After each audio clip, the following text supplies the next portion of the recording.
नमस्कार दोस्तों, स्वागत है आपका हमारे YouTube चैनल किचन ज्ञान में। आज हम एक बहुत ही ख़ास रेसिपी लेके आए हैं, खजूर इमली की चटनी। यह चटनी खट्टी मीठी और स्वाद से भरपूर होती है। इसे आप चाट या भेलपूरी के साथ सर्व कर सकते हैं।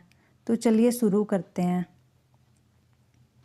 सामग्री की बात करें तो 1/4 कप बीज रहित इमली चाहिए, आधा कप बीज रहित खजूर, आधा कप गुड़, आधा टीस्पून लाल मिर्च पाउडर, आधा टीस्पून जीरा पाउडर, 1 टीस्पून धनिया पाउडर, 1/4 टीस्पून गरम मसाला पाउडर, 3 कप गरम पानी, नमक स्वाद के अनुसार। तड़के के लिए 1 हरी मिर्च बारीक कटी हुई, 1/4 टीस्पून जीरा, आधा टीस्पून अदरक लहसुन का पेस्ट, 1/4 टीस्पून तिल, 1.5 टीस्पून तेल। विधि की बात करें तो सबसे पहले खजूर को छोटे छोटे टुकड़ों में काट लें और गुड़ को भी छोटे टुकड़ों में काट लें। खजूर को 3 कप गर्म पानी में 10 मिनट के लिए भिगो दें ताकि खजूर नरम हो जाए।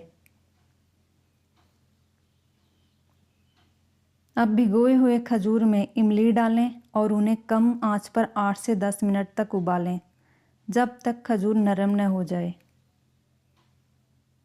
गैस बंद कर दें और इसे 10 मिनट तक ठंडा होने दें। फिर मिक्सी में डालकर प्यूरी बना लें। प्यूरी को छानने के लिए एक बड़े कटोरे में छन्नी रखें और प्यूरी को छान लें। अब प्यूरी को उसी पैन में डालें जिसमें आपने खजूर उबाले थे।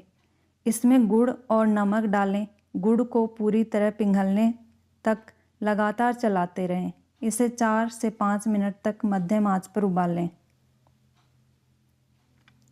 अब इसमें लाल मिर्च पाउडर, जीरा पाउडर, धनिया पाउडर और गरम मसाला पाउडर डालें। अच्छे से मिला लें और गैस बंद कर दें। चटनी को कमरे के तापमान पर ठंडा होने दें और फिर इसे एक कटोरे में निकाल लें। आपकी खजूर इमली की चटनी तैयार है।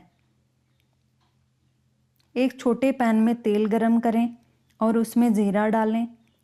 जब जीरा सुनहरा हो जाए तो हरी मिर्च, अदरक लहसुन का पेस्ट और तिल डालें।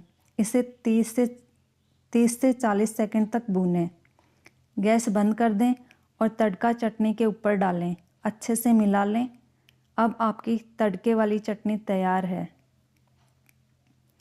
सुझाव: खजूर इमली की चटनी को आप 1 महीने तक फ्रीज़र में स्टोर कर सकते हैं।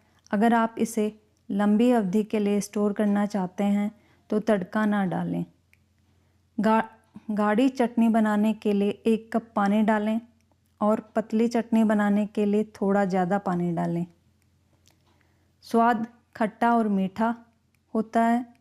परोसने के तरीके: यह चटनी खासकर उत्तर भारत में चाट, भेलपूरी, रगड़ा पेटीज, सेव खमनी आदि के साथ परोसी जाती है। इसका स्वाद चाट को और भी लाजवाब बना देता है। तो दोस्तों, इस स्वादिष्ट खजूर इमली की चटनी को ज़रूर ट्राई करें और हमें बताएं कि आपको कैसी लगी। अगर आपको हमारी रेसिपी पसंद आई हो तो वीडियो को लाइक करें और चैनल को सब्सक्राइब करना न भूलें। हम जल्द ही और भी नई रेसिपीज़ के साथ वापस आएंगे। तब तक के लिए धन्यवाद।